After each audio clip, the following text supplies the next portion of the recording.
Welcome to Reddy Technologies. How do you improve your skills? It may be a common interview question for IT professionals. Say, answer.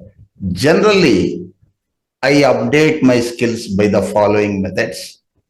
Uh, by actively participating in my job responsibilities with our team members.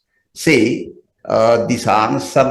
this method is for experienced people, not for freshers. Okay.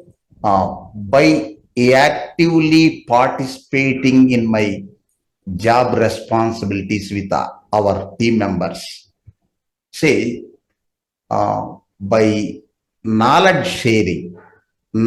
sharing among team members, we can update. Okay. This is important method. Next, by joining a professional association.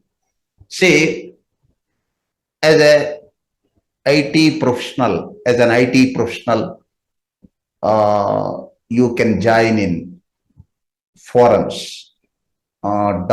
See, we have several forums available in the internet.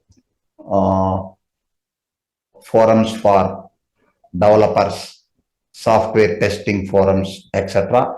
By joining a professional association, we can update our skills. You can share your knowledge and you can get some concepts from others. Okay, by reading technical books. Next, by reading online tutorials. Next, by hanging out with geeks, by subscribing technical magazines, etc. See, using these methods, you can update. Thank you.